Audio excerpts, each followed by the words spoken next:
Hi good morning. അപ്പോൾ നമ്മുടെ ഇന്നത്തെ റെസിപ്പി ഒരു മുട്ടക്കറിയാണ് കേട്ടോ. എല്ലാവർക്കും വളരെ എളുപ്പത്തിൽ ഉണ്ടാക്കാൻ പറ്റുന്ന നല്ല ടേസ്റ്റി ആയിട്ടുള്ളൊരു മുട്ടക്കറിയാണ്. അധികം ബുദ്ധിമുട്ടൊന്നുമില്ല ഈ ഒരു മുട്ടക്കറി ഉണ്ടാക്കാൻ. കുറച്ച് തക്കാളിയും സവാളയും ഒക്കെ ഉണ്ടെങ്കിൽ വളരെ എളുപ്പത്തിൽ ഉണ്ടാക്കാം. അപ്പോൾ ഈ ഒരു മുട്ടക്കറി നിങ്ങൾ ഉണ്ടാക്കി നോക്കിയിട്ടില്ലെങ്കിൽ ഉറപ്പായിട്ടും ഒന്ന് ട്രൈ ചെയ്ത് നോക്കിക്കോളൂ, നന്നായിട്ട് ഇഷ്ടപ്പെടും. അപ്പോൾ നമുക്ക് എങ്ങനെയാണ് നമ്മുടെ മുട്ടക്കറി തയ്യാറാക്കുന്നതെന്ന് നോക്കാം. നമുക്ക് നമ്മുടെ ഇൻഗ്രീഡിയൻസ് നോക്കാം. നമ്മളിപ്പോൾ 4 വലിയ സവാള ഇതുപോലെ ക്യൂബ്സ് ആയിട്ട് കട്ട് ചെയ്തെടുത്തിട്ടുണ്ട്. ഈ ഒരു വലിപ്പത്തിലുള്ള ക്യൂബ്സ് ആയിട്ടാണ് കട്ട് ചെയ്തെടുത്തിട്ടുള്ളത്. അപ്പോൾ ഇതെങ്ങനെയാണ് കട്ട് ചെയ്യുക എന്നുള്ളത് അടുത്തൊരു ദിവസം കാണാം കേട്ടോ നമുക്ക്. അപ്പോൾ സവാള കട്ട് ചെയ്തെടുത്തിട്ടുണ്ട് 4 എണ്ണം. പിന്നെ ഒരു വലിയ തക്കാളിയും ഒരു ചെറിയ തക്കാളിയും. 2 ചെറിയ തക്കാളി എടുക്കാം. നല്ല പുളി വേണമെന്നുണ്ടെങ്കിൽ 3 ചെറിയ തക്കാളി എടുക്കാം. ഇല്ലെങ്കിൽ ഞാനിപ്പോൾ എടുത്തതുപോലെ ഈ തക്കാളി എടുക്കുക. എന്തായാലും നമ്മൾ തക്കാളി എടുക്കുന്നത് ടേസ്റ്റിനും ചെറിയൊരു പുളിക്കും വേണ്ടിയിട്ടാണ്. അപ്പോൾ ചെറുതാണെങ്കിൽ 3 എണ്ണം എടുക്കുക എന്നുള്ളത് മാത്രം ശ്രദ്ധിക്കുക. വലുതാണെങ്കിൽ 1.5 തക്കാളി മതിയാവും, അല്ലെങ്കിൽ 2 തക്കാളി എടുക്കാം. നിങ്ങൾക്ക് നിങ്ങളുടെ ടേസ്റ്റ് അനുസരിച്ച് പുളി ചേർക്കുന്നതിൻ്റെ ഇഷ്ടം അനുസരിച്ച് വ്യത്യാസം വരുത്താം. പിന്നെ ഒരു 3 പച്ചമുളക് ചെരിച്ച് കട്ട് ചെയ്തെടുത്തിട്ടുണ്ട്, 2 അല്ലി വെളുത്തുള്ളി എടുത്തിട്ടുണ്ട്, ഒരു പീസ് ഇഞ്ചി എടുത്തിട്ടുണ്ട്. അതെല്ലാം കുറച്ച് വലിയതായിട്ടാണ് കട്ട് ചെയ്തിട്ടുള്ളത്.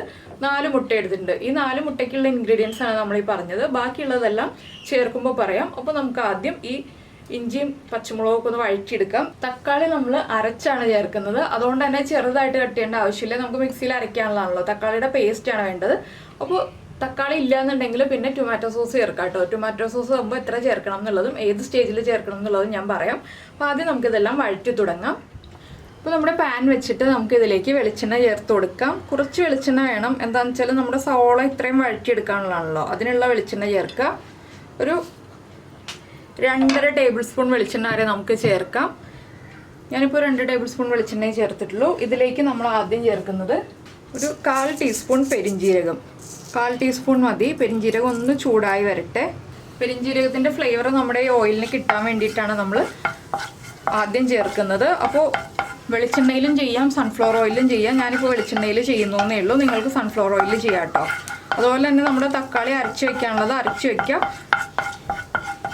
ഇതൊന്ന് ചൂടായി വരുമ്പോൾ ഇതിലേക്ക് നമ്മൾ കട്ട് ചെയ്ത് വെച്ചിരിക്കുന്ന ഇഞ്ചി, വെളുത്തുള്ളി, പച്ചമുളക്, ഇഞ്ചിയൊക്കെ വലുതായിട്ട് തന്നെയാണ് കട്ട് ചെയ്തിട്ടുള്ളത്. ഇനി ഇതൊന്ന് ചൂടായി വന്നിട്ട് വേണം നമുക്ക് സവോള ചേർക്കാനായിട്ട്. അപ്പോൾ നമ്മുടെ ഇഞ്ചിയും വെളുത്തുള്ളിയൊക്കെ ഒന്ന് ചൂടായി വന്നിട്ടുണ്ട്. നമുക്കിനി ഇതിലേക്ക് നമ്മൾ കട്ട് ചെയ്ത് വെച്ചിരിക്കുന്ന സവോള ചേർത്ത് കൊടുക്കാം. ഇതിലേക്ക് നിങ്ങൾക്ക് താല്പര്യമുണ്ടെങ്കിൽ കുറച്ച് തേങ്ങാപ്പാൽ ചേർക്കാം കേട്ടോ. ഞാനിപ്പോൾ കുറച്ച് തേങ്ങാപ്പാൽ ചേർക്കുന്നുണ്ട്, അത് ഓപ്ഷണലാണ്. താല്പര്യമുണ്ടെങ്കിൽ മാത്രം ചേർക്കുക. പിന്നെ ഞാൻ കുറച്ച് ഉപ്പ് ചേർക്കുന്നുണ്ട്, നമ്മുടെ കറിക്ക് ആവശ്യമായിട്ടുള്ള ഉപ്പ്. കുറച്ച് കറിവേപ്പില, 1-2 തണ്ട് കറിവേപ്പിലയും ചേർക്കാം. ഇനി ഇതെല്ലാം ചേർത്ത് നന്നായിട്ടൊന്ന് വഴറ്റിയെടുക്കണം. ഈ സവോള നന്നായിട്ട് ഒരു ലൈറ്റ് ബ്രൗണിനേക്കാൾ കുറച്ചുകൂടി ഒന്ന് കളറായി വരുന്ന അത്രയും നമ്മളൊന്ന് വഴറ്റിയെടുക്കുക. ഡാർക്ക് ബ്രൗൺ ആയി പോകണ്ട, ഒരു മീഡിയം ബ്രൗൺ ഷെയ്ഡായി വരുമ്പോൾ നമുക്ക് ബാക്കിയുള്ള കാര്യങ്ങൾ ആഡ് ചെയ്യാം. അപ്പോൾ ഇനി സവോള ഒന്ന് വഴറ്റിയെടുക്കട്ടെ. അപ്പോൾ നമ്മുടെ സവോളയൊക്കെ ഇതുണ്ടോ ഇതുപോലെ ഒന്ന് ബ്രൗൺ ആയി വന്നിട്ടുണ്ട്. നമുക്കിനി ഫ്ലെയിം കുറച്ചിട്ട് ഇതിലേക്ക് പൊടികൾ ചേർത്ത് കൊടുക്കാം. ആദ്യം നമ്മൾ ചേർക്കുന്നത് മല്ലിപ്പൊടിയാണ്. ഞാനിപ്പോൾ ഒരു 1.5 ടീസ്പൂൺ മല്ലിപ്പൊടി ചേർക്കുന്നുണ്ട്. അതുപോലെ തന്നെ 1/2 ടീസ്പൂൺ മഞ്ഞൾപ്പൊടി. എരിവുള്ള മുളക് പൊടിയാണ് നിങ്ങൾ ചേർക്കുന്നതെങ്കിൽ 1/2 ടീസ്പൂൺ മതി. എരിവില്ലാതെ കാശ്മീരി ചില്ലി പൗഡറാണ് ചേർക്കുന്നതെങ്കിൽ 1 ടീസ്പൂൺ ചേർക്കാം കേട്ടോ. ഇനി നമുക്കിതിലേക്ക് അടുത്ത പൊടികളും കൂടി ചേർക്കാനുണ്ട്. ഞാൻ പൊടികൾ കരിഞ്ഞു പോകാതിരിക്കാനാണ് ഒന്ന് ഇളക്കി കൊടുക്കുന്നത്. പിന്നെ നിങ്ങൾക്ക് കുരുമുളക് പൊടി ചേർക്കാൻ താല്പര്യമില്ല എന്നുണ്ടെങ്കിൽ നമ്മൾ ചേർക്കുന്ന മുളക് പൊടിയുടെ അളവ് കൂട്ടുക, 1 ടീസ്പൂൺ ആക്കുക. ഞാനിപ്പോൾ 1/2 ടീസ്പൂൺ കുരുമുളക് പൊടിയും ചേർക്കുന്നുണ്ട്. പിന്നെ ഒരു 3/4 ടീസ്പൂൺ ഗരം മസാലപ്പൊടി. ഈ പൊടികളെല്ലാം കുക്കായി വരുന്നത് വരെ നമ്മളിനി നന്നായിട്ടൊന്ന് ഇളക്കി കൊടുക്കുക. ഒരു മിനിറ്റ് ഒന്ന് ഇളക്കി കൊടുത്തിട്ടുണ്ടെങ്കിൽ പൊടികൾ നന്നായിട്ട് കുക്കായി വരും. അപ്പോൾ ഇതിലേക്ക് 2 ഓപ്ഷൻ പറയാം കേട്ടോ. ഞാൻ നേരത്തെ പറഞ്ഞല്ലോ ടൊമാറ്റോ സോസ് ചേർക്കാം എന്ന് പറഞ്ഞു. ടൊമാറ്റോ സോസ് ഇല്ല എന്നുണ്ടെങ്കിൽ, ഇപ്പോൾ ലോക്ക്ഡൗൺ ഒക്കെയാണ്, അപ്പോൾ ടൊമാറ്റോ സോസ് ഇല്ല എന്നുണ്ടെങ്കിൽ പിന്നെ ചെയ്യാൻ പറ്റിയൊരു ഓപ്ഷൻ എന്താണെന്ന് വെച്ചാൽ കുറച്ച് പഞ്ചസാര ചേർക്കാം.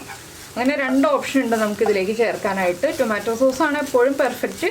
ടൊമാറ്റോ സോസ് ഇല്ലെങ്കിൽ മാത്രം ഒരു 1/2 ടീസ്പൂൺ പഞ്ചസാര ചേർത്ത് കൊടുക്കാം, അല്ലെങ്കിൽ 1/4 ടീസ്പൂൺ ആയാലും മതി, നിങ്ങളുടെ മധുരം അനുസരിച്ച്. ചെറിയൊരു മധുരമുള്ള മുട്ടക്കറിയാണിത്. അപ്പോൾ നിങ്ങൾക്ക് ഒരുപാട് മധുരത്തിൻ്റെ ആ ഒരു ടേസ്റ്റ് ഇഷ്ടമല്ല എന്നുണ്ടെങ്കിൽ ചെറുതായിട്ടേ മധുരം ഉണ്ടാവുള്ളൂ. 1/2 ടീസ്പൂൺ ചേർത്താലും. എന്താണെന്ന് വെച്ചാൽ നമ്മൾ ഇത്രയും പൊടികളൊക്കെ ചേർത്തിട്ടുള്ളതാണ്. പച്ചമുളകിൻ്റെ എരിവുണ്ട്, മുളക് പൊടിയുടെ എരിവുണ്ട്, കുരുമുളക് പൊടിയുടെ എരിവുണ്ട്. അപ്പോൾ എല്ലാ എരിവും ഒന്ന് ബാലൻസ് ചെയ്യാനാണ് നമ്മൾ പഞ്ചസാര ചേർക്കുന്നത്. അല്ലെങ്കിൽ ടൊമാറ്റോ സോസ് ചേർക്കുമ്പോൾ ആ ഒരു എരിവൊക്കെ ഒന്ന് ബാലൻസ് ആയി വന്നോളും. അപ്പോൾ അത് താല്പര്യമില്ലെങ്കിൽ 1/4 ടീസ്പൂൺ പഞ്ചസാര ചേർക്കാം. അപ്പോൾ നമ്മുടെ പൊടികളൊക്കെ ഒന്ന് കുക്കായി തുടങ്ങിയിട്ടുണ്ട്. ഇനി നമുക്കിതിലേക്ക് നമ്മൾ അരച്ചു വെച്ചിരിക്കുന്ന തക്കാളി ചേർക്കാം. തക്കാളി വെള്ളം ചേർക്കാതെയാണ് അരച്ചെടുത്തിട്ടുള്ളത്.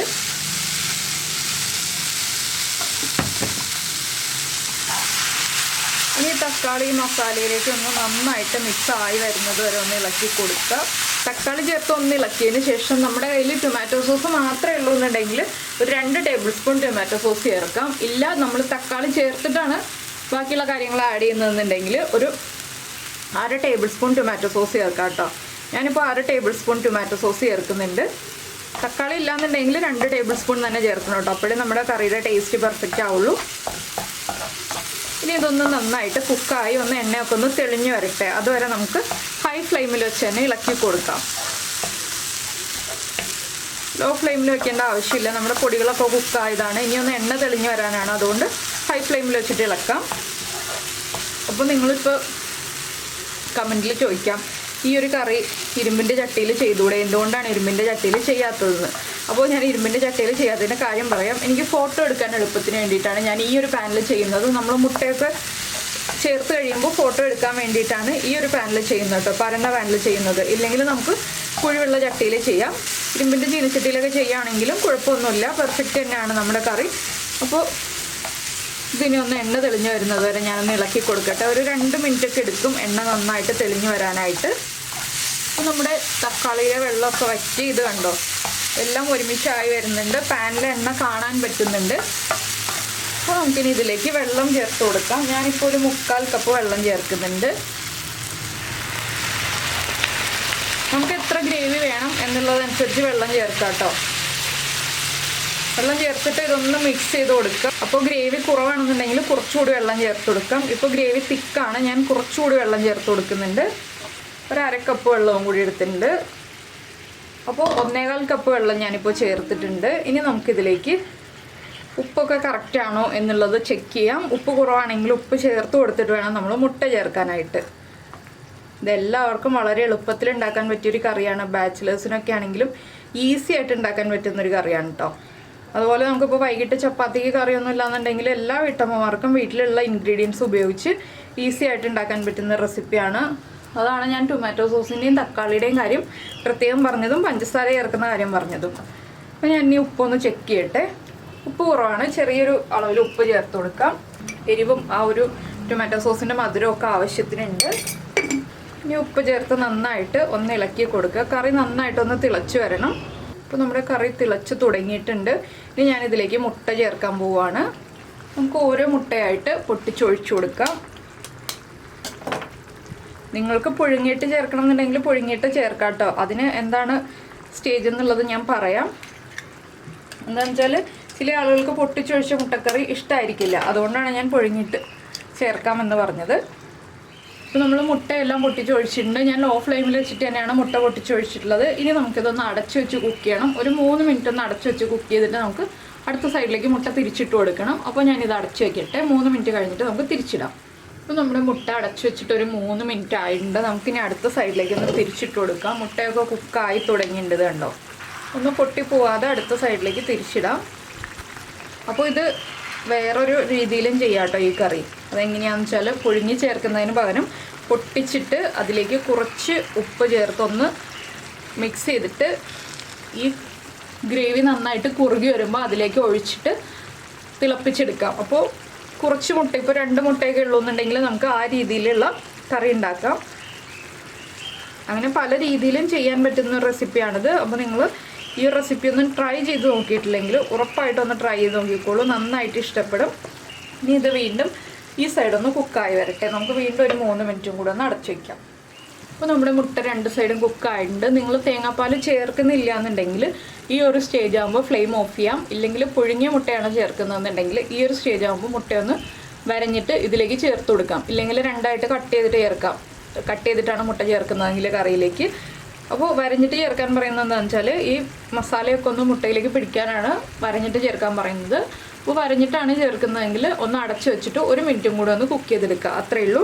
പിന്നെ തേങ്ങാപ്പാൽ ചേർക്കുന്നുണ്ടെങ്കിൽ ഇതുപോലെ ഗ്രേവി ഒന്ന് വറ്റി വരുമ്പോൾ ഇതിലേക്ക് നമുക്ക് ഒരു 1/4 കപ്പ് തേങ്ങാപ്പാൽ, കട്ടി തേങ്ങാപ്പാൽ ചേർത്ത് കൊടുക്കാം. ഇനി ഇത് ഒന്നുകൂടി ഒന്ന് ഇളക്കുക. ഒരുപാട് തിളയ്ക്കണ്ട. ഞാനിപ്പോൾ ഫ്ലെയിം ഓഫ് ചെയ്യാണ്. ഫ്ലെയിം ഓഫ് ചെയ്തിട്ട് ഒന്ന് ഇളക്കിയെടുക്കുന്നുണ്ട്. അത്രയേ ഉള്ളൂ നമ്മുടെ മുട്ടക്കറിയുടെ പരിപാടി. ലാസ്റ്റ് വേണമെന്നുണ്ടെങ്കിൽ മല്ലിയിലയുടെ ഫ്ലേവർ താല്പര്യമുണ്ടെങ്കിൽ മല്ലിയില ചേർക്കാം. ഇല്ല നമുക്ക് കറിവേപ്പില മാത്രം മതി എന്നുണ്ടെങ്കിൽ കറിവേപ്പില ചേർക്കാം. ഞാനിപ്പോൾ ആദ്യം കറിവേപ്പിലയൊക്കെ ചേർത്തതുകൊണ്ട് ഇനി ഒന്നും ചേർക്കുന്നില്ല. കറി ചൂട് മാറി കഴിഞ്ഞിട്ട് ഉപയോഗിക്കുക. നന്നായിട്ട് ചൂട് മാറിയിട്ട് ഉപയോഗിക്കുക കേട്ടോ. ചൂടോടുകൂടി ഉപയോഗിക്കരുത്. ചൂടോടെ ഉപയോഗിച്ചിട്ടുണ്ടെങ്കിൽ നമ്മുടെ കറിക്ക് ഒട്ടും തന്നെ ടേസ്റ്റ് തോന്നില്ല. നമ്മുടെ കറിക്ക് ടേസ്റ്റ് തോന്നണമെന്നുണ്ടെങ്കിൽ കറിയുടെ ചൂട് കംപ്ലീറ്റ് ആയിട്ട് മാറിയിട്ട് വേണം നമ്മൾ കഴിക്കാനായിട്ട്. അപ്പോൾ ഇതുപോലെയുള്ള കറികളൊക്കെ ഉണ്ടാക്കുമ്പോൾ ചൂട് കംപ്ലീറ്റ് മാറിയിട്ട് കഴിക്കുക. അതുപോലെ തന്നെ ഉപ്പൊക്കെ കറക്റ്റ് ആണോ നോക്കുക. ഉപ്പ് കറക്റ്റ് അല്ലെങ്കിൽ ഉപ്പ് ആഡ് ചെയ്ത് കൊടുക്കുക. എരിവ് കറക്റ്റ് അല്ലെങ്കിൽ കുറച്ച് കുരുമുളക് പൊടി ചേർക്കാം. പിന്നെ എരിവൊക്കെ കൂടുതലാണെങ്കിൽ ഞാൻ പറഞ്ഞതുപോലെ പഞ്ചസാര ചേർക്കാം. ഈ ഒരു ലാസ്റ്റ് സ്റ്റേജ് ആകുമ്പോഴാണ് പഞ്ചസാര ചേർക്കേണ്ടത് കേട്ടോ. ആദ്യമേ പഞ്ചസാര ചേർക്കേണ്ട. ലാസ്റ്റ് നമ്മൾ കറി ഓഫ് ചെയ്യുന്നതിന് തൊട്ട് മുന്നേ ഒന്ന് ചെക്ക് ചെയ്തിട്ട് പഞ്ചസാര ചേർത്ത് കൊടുക്കുക. അപ്പോൾ ഈ ഒരു റെസിപ്പി നിങ്ങൾക്ക് എല്ലാവർക്കും ഇഷ്ടമായിട്ടുണ്ടാവും എന്ന് വിചാരിക്കുന്നു. ഇഷ്ടമായിട്ടുണ്ടെങ്കിൽ നിങ്ങളെല്ലാവരും ഒന്ന് നമ്മുടെ ചാനൽ സബ്സ്ക്രൈബ് ചെയ്ത് സപ്പോർട്ട് ചെയ്യണേ. പുതിയതായിട്ട് കാണുന്ന ആരെങ്കിലും ആണെങ്കിൽ അപ്പോൾ നമ്മുടെ ചാനൽ സബ്സ്ക്രൈബ് ചെയ്യുന്നതിന് ഈ വീഡിയോയുടെ താഴെയുള്ള റെഡ് സബ്സ്ക്രൈബ് ബട്ടൺ ഒന്ന് ക്ലിക്ക് ചെയ്യുക. അതിൻ്റെ റൈറ്റ് സൈഡിലുള്ള ബെല്ലൈക്കണം ക്ലിക്ക് ചെയ്യുക. അപ്പോൾ ഓൾ എന്ന് പറഞ്ഞിട്ടൊരു ഓപ്ഷൻ വരും. ആ ഓളും കൂടി പ്രസ് ചെയ്തിട്ടുണ്ടെങ്കിൽ നമ്മളെപ്പോഴും വീഡിയോ അപ്ലോഡ് ചെയ്യുമ്പോൾ നിങ്ങൾക്ക് നോട്ടിഫിക്കേഷൻ വരും. പിന്നെ ഒന്നാം പാല് ചേർത്തിട്ട് തിളക്കരുതെന്ന് പറയുന്നത് എന്താണെന്ന് വെച്ചിട്ടുണ്ടെങ്കിൽ ഒന്നാം പാല് കട്ടിപ്പാലാണ്. അത് തിളച്ചിട്ടുണ്ടെങ്കിൽ പിരിഞ്ഞു പോകും. രണ്ടാം പാലൊക്കെ ആകുമ്പോൾ നമ്മൾ വെള്ളം ചേർത്തിട്ടാണ് പിഴിഞ്ഞെടുക്കുന്നത്. അത് തിളച്ചിട്ടുണ്ടെങ്കിൽ പിരിഞ്ഞു പോകില്ല. അതിൽ കൂടുതൽ വെള്ളമായിരിക്കും. ഇതിൽ കൂടുതൽ തേങ്ങ ആയതുകൊണ്ടാണ് നമ്മൾ തിളക്കരുതെന്ന് പറയുന്നത്. അപ്പോൾ എന്തായാലും എല്ലാവരും ട്രൈ ചെയ്ത് നോക്കിയിട്ട് ഫീഡ്ബാക്കൊക്കെ അറിയിക്കുക കേട്ടോ. ഇഷ്ടമായോ, എങ്ങനെയുണ്ടായിരുന്നു, ഈസി റെസിപ്പിയാണോ, ചപ്പാത്തിയുടെ കൂടെയാണോ, അപ്പത്തിൻ്റെ കൂടെയാണോ, പൊറോട്ടയുടെ കൂടെയാണോ, ഇടിയപ്പത്തിൻ്റെ കൂടെയാണോ, ഏതിൻ്റെ കൂടെയാണ് ഇഷ്ടമായത് എന്നുള്ളതൊക്കെ ഒന്ന് അറിയിക്കുക. അപ്പോൾ നമുക്ക് നമ്മുടെ അടുത്ത റെസിപ്പിയുമായിട്ട് അടുത്ത ദിവസം വീണ്ടും കാണാം.